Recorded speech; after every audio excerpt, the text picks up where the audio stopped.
മുഖ്യമന്ത്രി ചർച്ചകളുമായി ബന്ധപ്പെട്ട ശക്തി പ്രകടനവും ഫ്ലെക്സ് യുദ്ധവും നടത്തുന്നതിൽ നിന്നും പ്രവർത്തകർ പിന്തിരിയണമെന്ന് നിയുക്ത MLA M. വിൻസെന്റ്. വിജയത്തിന്റെ നിറം കെടുത്തുന്ന തരത്തിൽ കോൺഗ്രസിൽ ഒന്നും ഉണ്ടായിട്ടില്ല.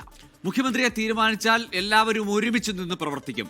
മന്ത്രിസ്ഥാനമോ മറ്റ് സ്ഥാനമാനങ്ങളോ ആവശ്യപ്പെട്ടിട്ടില്ലെന്നും M. വിൻസെന്റ് 24-നോട് പറഞ്ഞു. വിജയത്തിന്റെ നിറം കെടുത്തുന്ന തരത്തിലുള്ള നടപടികളൊന്നും തന്നെ ഉണ്ടായിട്ടില്ല.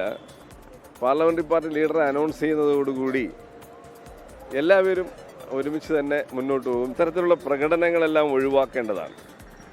പ്രകടനം നടത്തിയൊന്നുമല്ല ഇത് ചെയ്യേണ്ടത്. ഫ്ലെക്സ് ബോർഡുകൾ വയ്ക്കുക, അത് കീറുക, പ്രകടനങ്ങൾ നടത്തുക, ഇതൊന്നും ജനങ്ങൾ അർപ്പിച്ച ആ വിശ്വാസത്തെ പ്രതിഫലിപ്പിക്കുന്ന നടപടിക്രമങ്ങളല്ല. അപ്പം അതുകൊണ്ട് അതിൽ നിന്നെല്ലാം പിൻവാങ്ങേണ്ടതാണ്.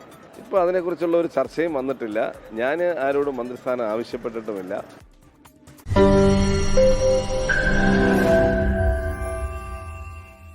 ലോകത്തെവിടെയായാലും ഏത് സമയത്തും 24 വാർത്തകളും ഓഗ്മെന്റഡ് റിയാലിറ്റി പാക്കേജുകളും എക്സ്പ്ലെയിനറുകളും വിശദമായി കാണാൻ ഞങ്ങളുടെ യൂട്യൂബ് ചാനൽ നിങ്ങൾക്ക് സബ്സ്ക്രൈബ് ചെയ്യാം.